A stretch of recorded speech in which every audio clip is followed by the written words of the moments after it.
What if your greatest breakthrough is hiding inside your biggest struggle? When God wanted to make Joseph prime minister, he sent him into slavery and prison. When he promised Israel a land flowing with milk and honey, he led them through 40 years of wilderness and giants. When God destined David to be king, he introduced him to Goliath and a spear-throwing madman. And when God wanted to deliver an entire region through one man, he first gave him madness, chains, and rejection. The pattern is clear.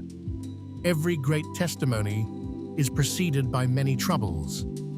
Your trials aren't punishment, they're preparation. Today, we're unpacking 4 powerful Bible stories to show how God uses hardship to fulfill His perfect will, and why you must walk, rejoice, and never give up until you see His purpose done in your life.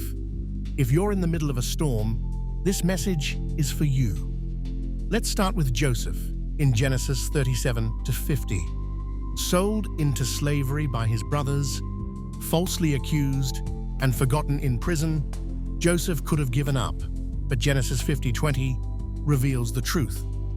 You intended to harm me, but God intended it for good to accomplish what is now being done, the saving of many lives. God used betrayal to position Joseph as Egypt's prime minister, saving nations from famine, including his own family. Joseph didn't just survive trouble, he reigned through it. Romans 8:28 promises, "In all things, God works for the good of those who love Him." Your prison might be God's pathway to your palace. Next, Israel's journey in Exodus and Deuteronomy. God promised a land flowing with milk and honey, Exodus 3:8. But first came the wilderness, hunger, thirst, and the terrifying sons of Anakim, giants who made the spies feel like grasshoppers, Numbers 13:33. Why? To teach dependence on God. Deuteronomy 8:2-3 says, "He humbled you, causing you to hunger, to teach you that man does not live on bread alone, but on every word that comes from the mouth of the Lord." The wilderness wasn't a detour, it was discipleship. Your dry season is building faith for your promised land.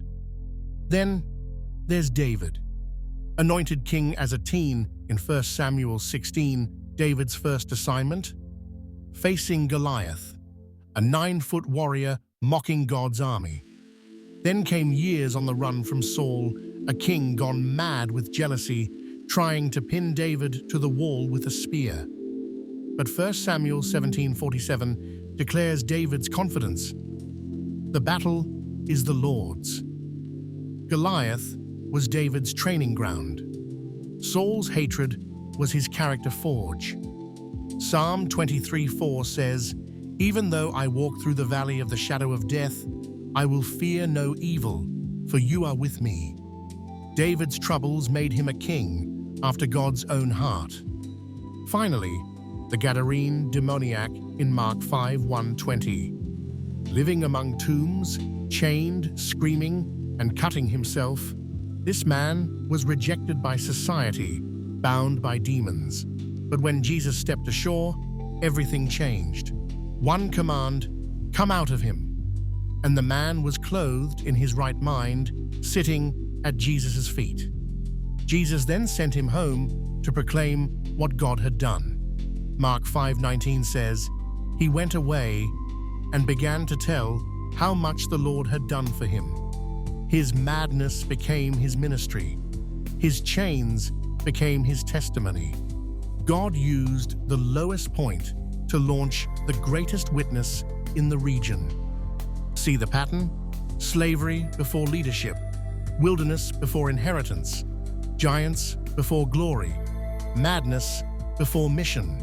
James 1:2-4 says, "Consider it pure joy, my brothers and sisters, whenever you face trials of many kinds, because you know that the testing of your faith produces perseverance. Let perseverance finish its work so that you may be mature and complete, not lacking anything. Your troubles are not random, they're God's curriculum. Any cause not worth dying for isn't a cause at all. And every great testimony costs something. So what should you do when facing trials? First, walk the path God set.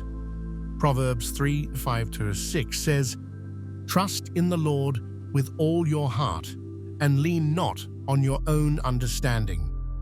In all your ways submit to Him, and He will make your paths straight." Don't detour.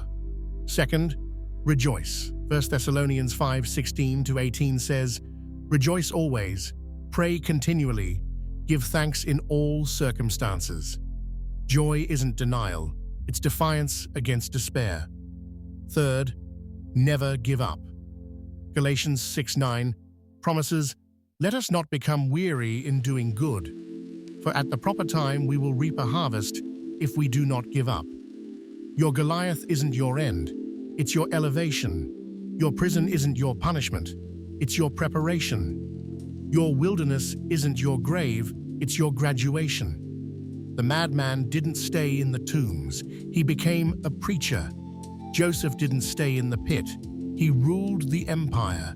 David didn't die in the cave, he wore the crown.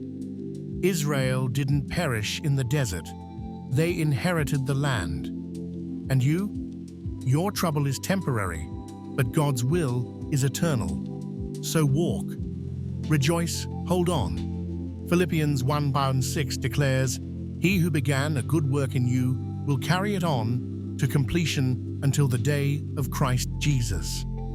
Your testimony is coming. Don't quit 5 minutes before the miracle. If this fired you up to embrace your trials, smash that like button, subscribe, and share with someone in the fight. Drop a comment. What trouble are you trusting God to turn into triumph? Let's stand together. Until next time, walk the path. Your crown is coming.